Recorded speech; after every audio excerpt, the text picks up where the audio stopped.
ഈശോയുടെ സമാധാനം നമ്മുടെ ഹൃദയങ്ങളെ ഭരിക്കട്ടെ. ഈ പുതിയ വർഷത്തിലേക്ക് പ്രവേശിച്ചിരിക്കുന്ന നാം ദൈവരാജ്യത്തെക്കുറിച്ച് ചിന്തിക്കുന്നത് യുക്തമാണെന്ന് തോന്നുന്നു. എന്താണ് ദൈവരാജ്യം? ദൈവം നമ്മളെ ഓരോരുത്തരെയും ദൈവരാജ്യത്തിൻ്റെ മക്കളാകുവാൻ, ദൈവരാജ്യം ഈ ഭൂമിയിൽ സ്ഥാപിക്കുവാൻ വേണ്ടി തിരഞ്ഞെടുത്ത് ഈ ലോകത്തിലേക്ക് അയച്ചിരിക്കുകയാണ്. വിശുദ്ധ പൗലോസ്ലീഹ റോമാക്കാർക്ക് ലേഖനം 14 അധ്യായം 17 തിരുവചനത്തിൽ വളരെ വ്യക്തമായി നമ്മെ പഠിപ്പിക്കുകയാണ്. ദൈവരാജ്യം എന്ന് പറഞ്ഞാൽ ഭക്ഷണവും പാനീയവുമല്ല, പ്രത്യുത നീതിയും സമാധാനവും പരിശുദ്ധാത്മാവിലുള്ള സന്തോഷവുമാണ്. ദൈവരാജ്യം എന്നാൽ ഭക്ഷണമല്ല, പാനീയമല്ല, മറിച്ച് നീതി, സമാധാനം, പരിശുദ്ധാത്മാവിലുള്ള നമ്മളുടെ ആന്തരിക സന്തോഷമാണ്. അപ്പോൾ ദൈവരാജ്യം നമ്മളിൽ ഉള്ളിൽ ഉള്ളതിൻ്റെ അടയാളമാണ്. ആ ആന്തരിക സമാധാനവും ആന്തരികമായി നമ്മൾ ദൈവത്തെ അനുഭവിക്കുക എന്നുള്ളതും. എന്നാൽ ദൈവരാജ്യം നമ്മളിൽ ഉള്ളതിൻ്റെ ബാഹ്യമായ അടയാളം എന്താണ്? അതാണ് ലൂക്കായുടെ സുവിശേഷം 11 അധ്യായം 20 തിരുവചനത്തിൽ കർത്താവ് നമ്മോട് പറയുന്നത്. ദൈവകരം കൊണ്ടാണ് ഞാൻ പിശാചുക്കളെ പുറത്താക്കുന്നതെങ്കിൽ ദൈവരാജ്യം നിങ്ങളുടെ ഇടയിൽ വന്നു കഴിഞ്ഞു. അപ്പം നമ്മൾ ഈശോയുടെ കരം കൊണ്ട്, ദൈവവചനം കൊണ്ട് നമ്മൾ സത്താനെ ബഹിഷ്കരിച്ചാൽ ദൈവരാജ്യം നമ്മളിൽ ഉണ്ട് എന്നതിൻ്റെ പുറത്തുള്ള അടയാളമാണ്. നമ്മൾ ഓരോരുത്തരും ചിന്തിക്കുക, ദൈവരാജ്യം നമ്മളിൽ ഉണ്ടോ ഇല്ലയോ എന്ന്. ഈ ദൈവരാജ്യം ഈ ഭൂമിയിൽ വെച്ച് തന്നെ നമുക്ക് അനുഭവിക്കാൻ കഴിയുന്ന ഒന്നാണ്. അതാണ് ലൂക്കായുടെ സുവിശേഷത്തിൽ 11 അധ്യായം 2 മുതൽ 4 വരെയുള്ള വചനത്തിൽ ഈശോ തൻ്റെ ശിഷ്യന്മാരെ പഠിപ്പിച്ച പ്രാർത്ഥനയിൽ ഇപ്രകാരം പ്രാർത്ഥിക്കുന്നത്: സ്വർഗ്ഗസ്ഥനായ ഞങ്ങളുടെ പിതാവേ, അങ്ങയുടെ നാമം പൂജിതമാകണമേ, അങ്ങയുടെ രാജ്യം വരണമേ, അങ്ങയുടെ തിരുമനസ്സ് സ്വർഗ്ഗത്തിലെ പോലെ ഭൂമിയിലുമാകണമേ. അങ്ങയുടെ രാജ്യം, ദൈവരാജ്യം ഈ ഭൂമിയിലേക്ക് വരുവാൻ വേണ്ടി നമ്മുടെ കർത്താവായ ഈശോ മിശിഹ തൻ്റെ പ്രാർത്ഥനയിൽ ശിഷ്യന്മാരെ പഠിപ്പിക്കുകയാണ്. അപ്പം നമ്മുടെ എന്നത്തെയും പ്രാർത്ഥന ദൈവരാജ്യം ഈ ഭൂമിയിൽ സംജാതമാകുവാൻ വേണ്ടിയുള്ള പ്രാർത്ഥനയാണ്. നമുക്കറിയാം, ദൈവം മനുഷ്യനെ ഈ ഭൂമിയിൽ സൃഷ്ടിച്ചപ്പോൾ അവന് ആ ജീവൻ്റെ പറുദീസായിലായിരുന്നു. അപ്പം ആ പറുദീസ എന്ന് പറഞ്ഞാലും ദൈവരാജ്യത്തിന് തുല്യമാണ്. അപ്പം ദൈവരാജ്യം സ്ഥാപിക്കുക എന്നുള്ളത് പാരഡൈസ് റീഗെയിൻ ചെയ്യുക എന്നുള്ളതാണ്. കാരണം അവിടെ യെശയ്യാ പ്രവാചകൻ്റെ പുസ്തകം 11 അധ്യായം 1 മുതൽ 9 വരെയുള്ള തിരുവചനം നാം വായിക്കുമ്പോൾ പറയാണ്: ജസ്സയുടെ കുറ്റിയിൽ നിന്ന് ഒരു മുള കിളിർത്ത് വരും, അവൻ്റെ വേരിൽ നിന്ന് ഒരു ശാഖ പൊട്ടിക്കിളിർക്കും. കർത്താവിൻ്റെ ആത്മാവ് അവൻ്റെ മേൽ ആവസിക്കും, ജ്ഞാനത്തിൻ്റെയും വിവേകത്തിൻ്റെയും ആത്മാവ്, ഉപദേശത്തിൻ്റെയും ശക്തിയുടെയും ആത്മാവ്, അറിവിൻ്റെയും ദൈവഭക്തിയുടെയും ആത്മാവ്. അവൻ ദൈവഭക്തിയിൽ ആനന്ദം കൊള്ളും. കർത്താവിൻ്റെ ആത്മാവ് വസിക്കുന്ന നമ്മളെ ഓരോരുത്തരെയും കുറിച്ച് പറയുകയാണ്. അപ്പം നമ്മൾ ഓരോരുത്തരും ആ ജസ്സയാകുന്ന ആ കുറ്റിയിൽ നിന്ന് കിളിർത്ത് വന്ന ആ ഈശോയാകുന്ന ശാഖയിലൂടെ യോഹന്നാൻ്റെ സുവിശേഷം 15 അധ്യായം 1 മുതൽ 16 വരെയുള്ള തിരുവചനത്തിൽ ഞാൻ മുന്തിരിച്ചെടിയും നമ്മൾ ഓരോരുത്തരും ശാഖകളുമാണെന്ന് കർത്താവ് പറയുകയാണ്. അപ്പം ഈശോയാകുന്ന മുന്തിരിച്ചെടിയുടെ ശാഖകളായ നമ്മൾ ഓരോരുത്തരും പാരഡൈസ് റീഗെയിൻ ചെയ്യാൻ വിളിക്കപ്പെട്ടിരിക്കുകയാണ്.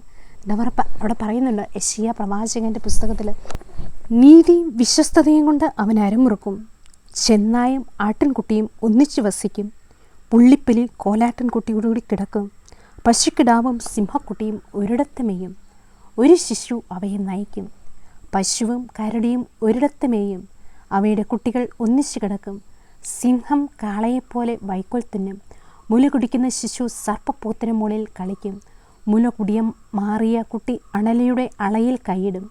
എൻ്റെ വിശുദ്ധഗിരിയിൽ ആരും ദ്രോഹമോ നാശമോ ചെയ്യുകയില്ല. ദൈവത്തിൻ്റെ വിശുദ്ധഗിരിയായ ആ സ്വർഗരാജ്യത്തിൽ, ആ പറുദീസായിൽ പറയാണ്, ആരും ഒരു ദ്രോഹമോ നാശമോ ചെയ്യുകയില്ല. പറയുന്നുണ്ട്, സിംഹവും കുഞ്ഞാടും തമ്മിൽ ഒന്നിച്ചു മേയും. സിംഹം കുഞ്ഞാടിനെ കണ്ടാൽ, അണലി നമ്മുടെ ഓരോരുത്തരുടെയും അടുത്തെത്തിയാൽ എന്താണ് അവസ്ഥ? പുള്ളിപ്പുലി ചെമ്പരയാടിനെ കണ്ടാലോ കടിച്ചു തിന്നും. ഇവയെല്ലാം നമ്മുടെ ഓരോരുത്തരുടെയും ഉള്ളിലാണ്. അണലിയുടെ വിഷം നമ്മളിൽ ഓരോരുത്തരിലുമുണ്ട്. ആ പുള്ളിപ്പുലിയുടെ സ്വഭാവങ്ങൾ, സിംഹത്തിൻ്റെ സ്വഭാവങ്ങൾ, ചെന്നായയുടെ സ്വഭാവങ്ങൾ, ഇതെല്ലാം നമ്മളിലുണ്ട്. അതുപോലെ തന്നെ ആട്ടിൻകുട്ടിയുടെ സ്വഭാവങ്ങൾ, കോലാട്ടിൻകുട്ടിയുടെയും പശുക്കിടാവിൻ്റെയും എല്ലാം നല്ല നല്ല നിഷ്കളങ്കമായ സ്വഭാവവും മോശമായ സ്വഭാവവും നമ്മളിലുണ്ട്. നമ്മുടെ ഓരോരുത്തരുടെയും കടമയാണ് പാരഡൈസ് റീഗെയിൻ ചെയ്യുക, ദൈവരാജ്യം ഈ ഭൂമിയിലേക്ക് നമ്മളുടെ ഓരോരുത്തരുടെയും ഹൃദയങ്ങളിലേക്ക് കൊണ്ടുവരിക എന്നുള്ളത്.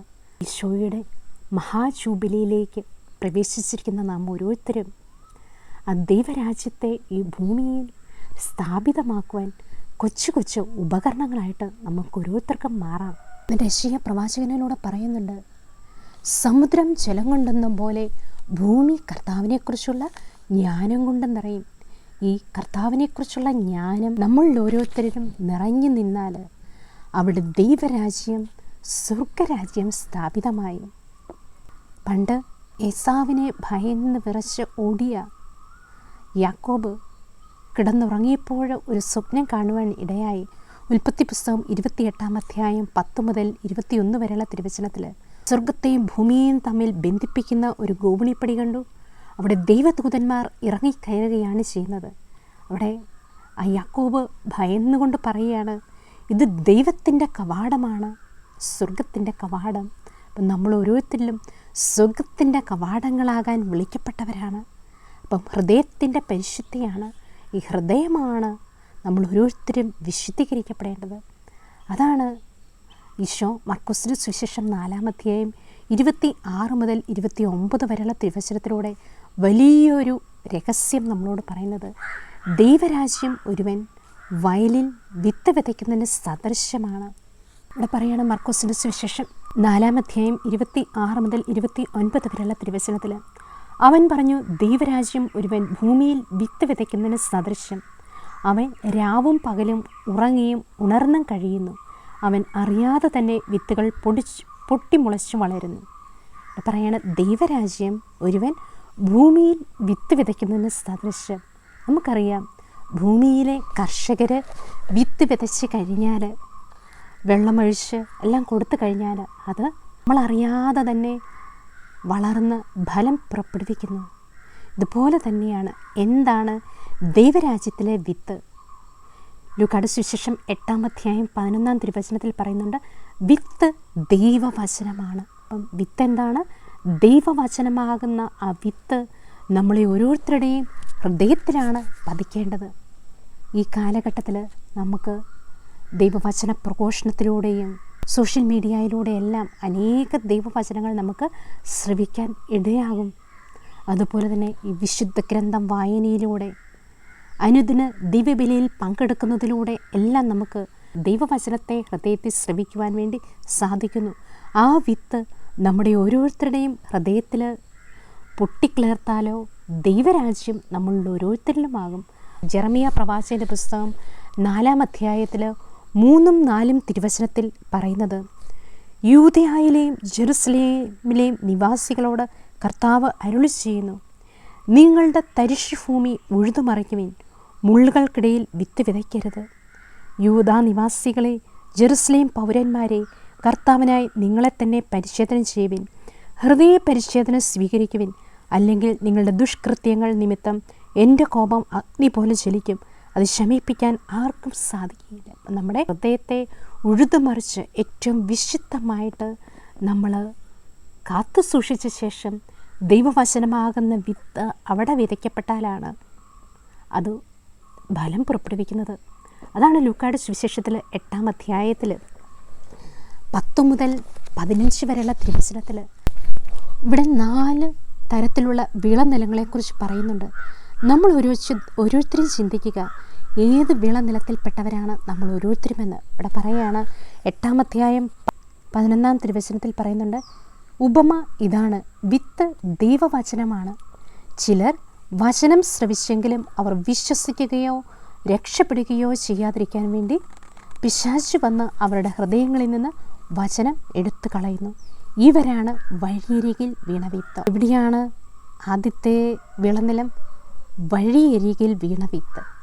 നമ്മൾ വഴിയരികിൽ വീണ വിത്താണെങ്കിൽ വചനം കേട്ട് കഴിയുമ്പോഴേ അത് സാത്താൻ വന്ന് നമ്മുടെ ഉറക്കത്തിലൂടെയോ അലസതയിലൂടെയോ മറ്റും സാത്താൻ വന്ന് എടുത്തു കളയും. കാരണം സാത്താൻ അറിയാം നമ്മൾ വചനം സ്വീകരിക്കുകയും വിശ്വസിക്കുകയും ചെയ്താൽ രക്ഷപ്പെട്ട് ദൈവരാജ്യം നമ്മളിൽ ഓരോരുത്തരും വളരുമെന്ന് അറിയാമായതുകൊണ്ട് അവന് ശ്രവിക്കുന്ന മാത്രയിൽ വചനം എടുത്തുകൊണ്ട് പോകുന്നു.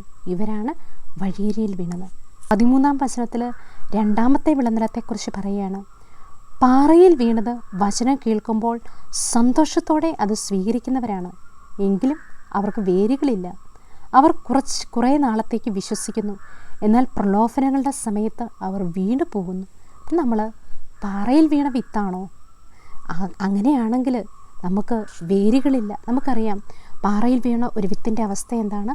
കുറച്ച് മണ്ണ് പാറയിൽ കാണും, അവിടെ അത് ഒരു മഴ വരുമ്പോഴേ പൊട്ടിക്കിളർക്കും. നമ്മുടെ ജീവിതത്തിൽ പ്രലോഭനങ്ങളും കുറച്ച് വേദനകളൊക്കെ നമുക്ക് ഉണ്ടാകുമ്പോൾ വേരുകളില്ലാത്തത് കൊണ്ട് ഈ വചനം നഷ്ടപ്പെട്ടു പോകുന്നു. അടുത്ത വിളനിലത്തെക്കുറിച്ച് പറയുന്ന 14-ാം തിരുവചനത്തിൽ മുള്ളുകൾക്കിടയിൽ വീണത് വചനം കേൾക്കുന്നതെങ്കിലും ജീവിത ക്ലേശങ്ങൾ, സമ്പത്ത്, സുഖഭോഗങ്ങൾ എന്നിവ വചനത്തെ ഞെരുക്കിക്കളഞ്ഞതുകൊണ്ട് ഫലം പുറപ്പെടുവിക്കാത്തവരാണ്. അപ്പം നമ്മൾ മുള്ളുകൾക്കിടയിൽ വീണ വിത്താണെങ്കിലോ നമ്മുടെ ജീവിതത്തിൽ അനേക ക്ലേശങ്ങളുണ്ടാകും, സുഖഭോഗങ്ങളുണ്ടാകും, സമ്പത്ത്, ദാരിദ്ര്യം ഇവയെല്ലാം വരുമ്പോൾ ഈ വചനത്തെ ഞെരുക്കിക്കളയും. നമുക്ക് പിടിച്ചു നിൽക്കാൻ സാധിക്കുകയില്ല. എന്നിട്ട് പറയാണ്, നല്ല നിലത്ത് വീണതോ വചനം കേട്ട് ഉത്കൃഷ്ടവും നിർമ്മലവുമായ ഹൃദയത്തിൽ സംഗ്രഹിച്ച് ക്ഷമയോടെ ഫലം പുറപ്പെടുവിക്കുന്നവരാണ്. അപ്പം ഈ വചനത്തെ സ്വീകരിക്കാൻ വേണ്ടി, ദൈവരാജ്യം നമ്മളിൽ വളരാൻ വേണ്ടി, ദൈവരാജ്യം നമ്മളിൽ സ്ഥാപിതമാകാൻ വേണ്ടി നമ്മുടെ ഹൃദയത്തെ ഉഴുതുമറിക്കാം. പാപത്തിൽ നിന്ന് എല്ലാം നമുക്ക് വിട്ടുപേക്ഷിക്കാം. ആ വചനം നമ്മുടെ ഹൃദയത്തിൽ വേര് പാകുവാൻ നമുക്കിടയാക്കി കൊടുക്കാം. കാരണം നമ്മുടെ ഓരോരുത്തരുടെയും ദൗത്യമാണ് ഈ ഹൃദയത്തിൽ വിതയ്ക്കപ്പെട്ട ആ വചനത്തെ വളർത്തിയെടുക്കുക എന്നുള്ളത്. ഒരു കർഷകനെ സംബന്ധിച്ചിടത്തോളം മഴയില്ലെങ്കിൽ അവന് വിതയ്ക്കപ്പെട്ട വിത്തിന് ജലമൊഴിച്ചു കൊടുക്കും. അതുപോലെ തന്നെ വളങ്ങളിടും. ഏറ്റവും നല്ലൊരു സ്ഥലം ഒരുക്കി കൊടുക്കേണ്ടത് നമ്മുടെ ഓരോരുത്തരുടെയും ദൗത്യമാണ്. ദൈവവചനമാകുന്ന ആ ജലം ഒഴിച്ചുകൊണ്ട് പരിശുദ്ധ കുർബാനയാകുന്ന ആ വളക്കൂർ നൽകി, നമ്മുടെ പ്രാർത്ഥനയാകുന്ന സംരക്ഷണം നൽകി ദൈവവചനത്തെ ഹൃദയത്തിൽ വഹിക്കുക. ആ വിതയ്ക്കപ്പെട്ട വചനം കൊളുത്തപ്പെട്ട ദീപം കെട്ടുപോകാതെ പാപ സാഹചര്യങ്ങളിൽ നിന്ന് സംരക്ഷിക്കപ്പെടുക എന്നുള്ളതെല്ലാം നമ്മുടെ ഓരോരുത്തരുടെയും ദൗത്യമാണ്. അതാണ് അപ്പോസ്തലപ്രവർത്തനം 14-ാം അധ്യായം 22-ാം തിരുവചനത്തിൽ സ്ലീഹന്മാരെ ശിഷ്യന്മാരെ ധൈര്യപ്പെടുത്തിയാണ് വിശ്വാസത്തിൽ നിലനിൽക്കണമെന്നും നിരവധി പീഡനങ്ങളിലൂടെ ദൈവരാജ്യത്തിൽ പ്രവേശിക്കണമെന്നും അവൻ ശിഷ്യന്മാരെ ശക്തിപ്പെടുത്തുന്നത് എങ്ങനെയാണ്? നമ്മൾ നിരവധി പീഡനങ്ങളിലൂടെ വേണം ദൈവരാജ്യത്തിൽ പ്രവേശിക്കാൻ. അതുപോലെ തന്നെ നമ്മൾ വിശ്വാസത്തിൽ നമ്മൾ ഉറച്ചു നിൽക്കണം. അങ്ങനെ നമ്മളിൽ വിതയ്ക്കപ്പെട്ട വചനം വളർന്ന് ദൈവരാജ്യം വികസിതമാകുവാൻ നമ്മൾ ഓരോരുത്തരും ശ്രമിക്കണം. ദൈവരാജ്യത്തെക്കുറിച്ച് ചിന്തിക്കുമ്പോൾ നാം മനസ്സിലാക്കിയിരിക്കേണ്ട ഒരു കാര്യമാണ് എസെക്കിയേൽ പ്രവാചകന്റെ പുസ്തകം 17-ാം അധ്യായം 22 മുതൽ 24 വരെയുള്ള തിരുവചനത്തിൽ ഇവിടെ പറയുകയാണ്, ദൈവമായ കർത്താവ് അരുളി ചെയ്യുന്നു, ഉയരമുള്ള ദേവദാരുവിൻ്റെ മുകളിൽ നിന്ന് ഒരു കൊമ്പെടുത്ത് ഞാൻ നടും. അതിൻ്റെ ഇളം ചില്ലകളിൽ ഏറ്റവും മുകളിലത്തേതെടുത്ത് ഉന്നതമായ പർവ്വത ശൃംഗത്തെ ഞാൻ നടും. ഇസ്രയേലിലെ പർവ്വത ശൃംഗത്തെ തന്നെ ഞാൻ നട്ടുപിടിപ്പിക്കും. അത് ശാഖകൾ വീശി ഫലങ്ങൾ പുറപ്പെടുവിക്കുകയും ഒരു വലിയ ദേവദാരുവായി തീരുകയും ചെയ്യും. അപ്പം ഇവിടെ എല്ലാം പറയുന്നത് ഒരു ഇളം ചില്ലകളിൽ ഒരു കമ്പെടുത്ത് നടുന്നതിന് തുല്യമാണ് നമ്മൾ ഓരോരുത്തരിലും വിതയ്ക്കപ്പെട്ട ആ വചനം വളർന്ന് വലിയൊരു ദേവദാരു ആയിത്തീരുക. എല്ലാ മൃഗങ്ങളും അതിൻ്റെ കീഴിൽ വസിക്കും. അതിൻ്റെ കൊമ്പുകളുടെ തണലിൽ പറവകൾ കൂടുകൂട്ടും. കർത്താവായി ഞാൻ താഴ്ന്ന മരത്തെ ഉയർത്തുകയും ഉയർന്നതിനെ താഴ്ത്തുകയും പച്ചമരത്തെ ഉണക്കുകയും ഉണക്കമരത്തെ തളിപ്പിക്കുകയും ചെയ്യുന്നെന്ന് അപ്പോൾ വയലിലെ വൃക്ഷങ്ങളെല്ലാം അറിയും. അപ്പം അനേകർക്ക് ചേക്കേറാൻ വേണ്ടി, അനേകർ കർത്താവിനെ അറിയുവാൻ വേണ്ടിയുള്ള ആ വലിയ ദേവതരമായിട്ട് നമ്മൾ ഓരോരുത്തരും മാറണം. അതാണ് ലൂക്കായുടെ സുവിശേഷം 19-ാം അധ്യായം 1 മുതൽ 19 വരെയുള്ള തിരുവചനത്തിൽ ആ സക്കേവൂസ് ഈശോയെ കാണുവാൻ ദൈവരാജ്യം ആസ്വദിക്കാൻ എവിടെയാണ് കയറിയത്? ഒരു സിക്കമോർ വൃക്ഷത്തിൻ്റെ മുകളിൽ കയറിയാണ് അവൻ കർത്താവിനെ കണ്ടത്. അപ്പം സിക്കമോർ വൃക്ഷങ്ങൾ നമ്മൾ ഓരോരുത്തരും ആകണം. അനേകർക്ക് കർത്താവിനെ നമ്മളിലൂടെ കയറി കാണുവാൻ ഓരോ ഉപകരണങ്ങളായിട്ട് നമ്മൾ ഓരോരുത്തരും മാറണം. വലിയ വലിയ ദേവദാരുക്കൾ ആയി തീരണമെങ്കിൽ, ഈ സിക്കമോർ വൃക്ഷങ്ങളായണം എങ്കിൽ നമ്മൾ വളർക്കോളുള്ള മണ്ണിൽ ആറ്റുതീർത്ത് നമ്മൾ ഓരോരുത്തരും ആകണം. അതാണ് ജെറമിയ പ്രവാചകൻ്റെ പുസ്തകത്തിൽ 17-ാം അധ്യായത്തിൽ 7 മുതൽ 10 വരെയുള്ള തിരുവചനത്തിൽ പറയുന്നത്. കർത്താവിൽ ആശ്രയിക്കുന്നവനെക്കുറിച്ച് പറയണം. അവൻ ആറ്റുതീർത്തം നട്ട മരം പോലെയാണ്. അത് വെള്ളത്തിലേക്ക് വേരൂന്നിയിരിക്കുന്നു. വരൾച്ചയുടെ കാലത്തിനും അതിന് ഉത്കണ്ഠയില്ല. അതെന്നും ഫലം നൽകിക്കൊണ്ടേയിരിക്കും. യെശയ്യാ പ്രവാചകൻ്റെ പുസ്തകം 55-ാം അധ്യായം 10 മുതൽ 13 വരെയുള്ള തിരുവചനത്തിൽ പറയുന്നുണ്ട്. മഴയും മഞ്ഞും ആകാശത്തു നിന്ന് വരുന്നു, അത് അങ്ങോട്ടും മടങ്ങാതെ ഭൂമിയെ നനയ്ക്കുന്നു. അത് ഫലങ്ങൾ നൽകി വിതയ്ക്കാൻ വിത്തും ഭക്ഷിക്കാൻ ആഹാരവും നൽകുന്നു. ഇതുപോലെയാണ് എൻ്റെ വായിന്ന് പുറപ്പെടുന്ന ഓരോ വാക്കും. ഫലരഹിതമായി അത് തിരിച്ചു വരില്ല. എൻ്റെ ഉദ്ദേശം അത് നിറവേറ്റും. ഞാൻ ഏൽപ്പിക്കുന്ന കാര്യങ്ങൾ അവ പൂർത്തിയാക്കുകയും ചെയ്യും. അപ്പം ഈ വചനം എങ്ങനെയാണ്? മഴയും മഞ്ഞും ആകാശത്തു നിന്ന് വന്ന് ഭൂമിക്ക് അനേക ഫലങ്ങൾ നൽകുന്നത് പോലെ കർത്താവിൽ നിന്ന് വരുന്ന നമ്മുടെ ഹൃദയത്തിൽ സൂക്ഷിക്കപ്പെട്ട ഓരോ വചനവും നമ്മളാകുന്ന സാക്ഷികൾ. അതാണ് പൗലോസ്ലീഹ പറയുന്നത് 2 കൊരിന്തോസ് 3-ാം അധ്യായം 1 മുതൽ 3 വരെയുള്ള തിരുവചനത്തിൽ പറയുന്നത്. ഞങ്ങൾ വീണ്ടും ആത്മപ്രശംസ ചെയ്യുകയാണോ? മറ്റു ചിലർക്ക് എന്നതുപോലെ ഞങ്ങൾക്ക് നിങ്ങളുടെ പേർക്കോ നിങ്ങളിൽ നിന്നോ ശുപാർശ കത്തുകൾ ആവശ്യമുണ്ടോ? നിങ്ങളുടെ ഹൃദയങ്ങളിൽ എഴുതപ്പെട്ടതും സകല മനുഷ്യരും അറിയുകയും വായിക്കുകയും ചെയ്യുന്നതുമായ ഞങ്ങളുടെ ശുപാർശ കത്ത് നിങ്ങൾ തന്നെയാണ്. കർത്താവിന് ശുപാർശ കത്തിൻ്റെ ആവശ്യമുണ്ടോ? ഇല്ല. നമ്മൾ ഓരോരുത്തരുമാണ് ഈ ശുപാർശ കത്തുകൾ. ഇവിടെ പറയുകയാണ്, മഷി കൊണ്ടല്ല, ജീവിക്കുന്ന ദൈവത്തിൻ്റെ ആത്മാവ് കൊണ്ട്, കൽപ്പലകളിലല്ല, മനുഷ്യരുടെ ഹൃദയഫലകങ്ങളിൽ ഞങ്ങളുടെ ശുശ്രൂഷ വഴി എഴുതപ്പെട്ട ക്രിസ്തുവിൻ്റെ ലിഖിതമാണ് നിങ്ങൾ എന്ന് വ്യക്തമാണ്. നമ്മൾ ഓരോരുത്തരുമാണ് ക്രിസ്തുവിൻ്റെ ലിഖിതങ്ങൾ. പരിശുദ്ധാത്മാവിനാൽ ആലേഖനം ചെയ്യപ്പെട്ട ഈ ദൈവവചനം ഹൃദയത്തിൽ സൂക്ഷിക്കുക എന്നുള്ളത് വലിയ ഒരു കൃപയാണ്. ഈ ദൈവവചനമാണ് നമ്മളെ ശക്തിപ്പെടുത്തുന്നത്. ഈ വചനമാണ് ദൈവരാജ്യത്തിൻ്റെ അടിസ്ഥാനം. അതാണ് അപ്പോസ്തല പ്രവർത്തനം 12-ാം അധ്യായം 24-ാം തിരുവചനത്തിൽ ദൈവവചനം വളർന്ന് വ്യാപിച്ചു. ദൈവവചനം വളർന്ന് വ്യാപിക്കുകയാണ്. അപ്പം നമ്മുടെ ഹൃദയത്തിൽ ആ വിതയ്ക്കപ്പെട്ട വചനം വലിയൊരു വൃക്ഷമായിട്ട് വചനം വളർന്ന് വികസിക്കുവാൻ ഇടയാകണം. ദൈവവചനം സ്വീകരിക്കുമ്പോൾ നമ്മൾ ഓരോരുത്തരും ദൈവരാജ്യത്തിൻ്റെ മക്കളായിട്ട് തീരുകയാണ്. അതാണ് യോഹന്നാൻ്റെ സുവിശേഷം 1-ാം അധ്യായം 12-13 തിരുവചനത്തിൽ തന്നെ സ്വീകരിച്ചവർക്കെല്ലാം, തൻ്റെ നാമത്തിൽ വിശ്വസിക്കുന്നവർക്കെല്ലാം ദൈവമക്കളാകാൻ അവൻ കഴിവ് നൽകി. ഈ വചനം നമ്മൾ സ്വീകരിച്ച് കഴിയുമ്പോൾ, ഈ ദൈവനാമത്തിൽ വിശ്വസിച്ച് കഴിയുമ്പോൾ നമ്മൾ ദൈവമക്കളുടെ സ്ഥാനത്തേക്ക് ഉയർത്തപ്പെടുകയാണ്. മത്തായി സുവിശേഷം 12-ാം അധ്യായം 50-ാം തിരുവചനത്തിൽ പറയുന്നുണ്ട്, ദൈവവചനം ശ്രവിക്കുകയും വിശ്വസിക്കുകയും ചെയ്യുന്നവനാരോ അവനാണ് എൻ്റെ അമ്മയും സഹോദരരും. അപ്പം നമ്മുടെ ചർച്ചക്കാരും ബന്ധുക്കളും സ്വന്തക്കാരും ആരാണ്? ദൈവവചനം സ്വീകരിക്കുകയും അവ പാലിക്കുകയും ചെയ്യുമ്പോൾ നമ്മളെല്ലാം ആ ദൈവരാജ്യത്തിന് വേണ്ടി ഓരോരോ പില്ലേഴ്സുകളായിട്ട് മാറുകയാണ്. നമ്മളെല്ലാവരും കൂടെ ശക്തി പ്രാപിക്കുമ്പോഴാണ് ദൈവരാജ്യം വികസിക്കുന്നത്. അതാണ് വിശുദ്ധ പൗലോസ്ലീഹ പറയുന്നത് 2 കൊരിന്തോസ് 4-ാം അധ്യായം 15-ാം തിരുവചനത്തിൽ. അങ്ങനെ കൂടുതൽ കൂടുതൽ ആളുകളിൽ കൃപ സമർത്ഥമാകുന്നത് വഴി ദൈവമഹത്വത്തിന് കൂടുതൽ കൃതജ്ഞത അർപ്പിക്കപ്പെടുന്നു. നമ്മൾ ഓരോരുത്തരും ദൈവരാജ്യമായി കഴിയുമ്പോൾ, അനേകരെ ശക്തിപ്പെടുമ്പോൾ ദൈവം മഹത്വീകരിക്കപ്പെടുകയാണ്, കൃപ വർദ്ധിക്കപ്പെടുകയാണ്. നമ്മൾ ഓരോരുത്തരും ദൈവത്തിൻ്റെ ചർച്ചക്കാരും ദൈവത്തിൻ്റെ ബന്ധുക്കളും ദൈവത്തിൻ്റെ മക്കളുമായിട്ട് ദൈവരാജ്യം ഈ ഭൂമിയിൽ കൊണ്ടുവരുവാൻ നമുക്ക് ഓരോരുത്തർക്കും കഴിയണം. അതാണ് നമ്മുടെ തീക്ഷ്ണതയാണ് സ്വർഗം തുറക്കപ്പെടുന്നതും അനേക അനുഗ്രഹങ്ങൾ വർഷിക്കപ്പെടാൻ ഇടയാകുന്നതും. ഭൂമിയിലെ നമ്മുടെ വിശ്വസ്തത, നമ്മുടെ തീക്ഷ്ണത ദൈവത്തിന് ആവശ്യമാണ്. അതാണ് യെശയ്യാ പ്രവാചകൻ്റെ പുസ്തകം 45-ാം അധ്യായം 8-ാം തിരുവചനത്തിൽ, സ്വർഗങ്ങളെ മുകളിൽ നിന്ന് പൊഴിയുക, ആകാശം നീതി ചൊരിയട്ടെ, ഭൂമി തുറന്ന് രക്ഷ മുളയ്ക്കട്ടെ, അങ്ങനെ നീതി സംജാതമാകട്ടെ. കർത്താവായ ഞാനാണ് ഇത് സൃഷ്ടിച്ചിരിക്കുന്നത്. നമ്മുടെ ഈ ഭൂമിയിലെ തീഷ്ണത, നമ്മുടെ വിശ്വസ്തത സ്വർഗം തുറക്കാനിടയാകും. അനേക അനുഗ്രഹങ്ങൾ വർഷിക്കാനിടയാകും. പരിശുദ്ധ കന്യാമറിയത്തിൻ്റെ ആ ഭൂമിയിലെ വിശ്വസ്തതയും തീഷ്ണതയുമാണ് ദൈവവചനം മാംസമാകാൻ ഇടയായത്. യെശയ്യാ പ്രവാചകന്റെ പുസ്തകം 66-ാം അധ്യായം 7-ാം തിരുവചനത്തിൽ സമയമാകുന്നതിന് മുമ്പേ അവൾ പ്രസവിച്ചു, പ്രസവവേദന ഉണ്ടാകുന്നതിന് മുമ്പ് തന്നെ അവൾ ഒരു പുത്രനെ പ്രസവിച്ചു. സമയത്തിന് മുമ്പ് തന്നെ ദൈവരാജ്യം ഈ ഭൂമിയിൽ കൊണ്ടുവരുവാൻ നമുക്ക് കഴിയുമോ? തീർച്ചയായും കഴിയും. നമ്മുടെ തീഷ്ണത, നമ്മുടെ ഭൂമിയിലെ വിശ്വസ്തത, ഇതാണ് ദൈവം ആഗ്രഹിക്കുന്നത്.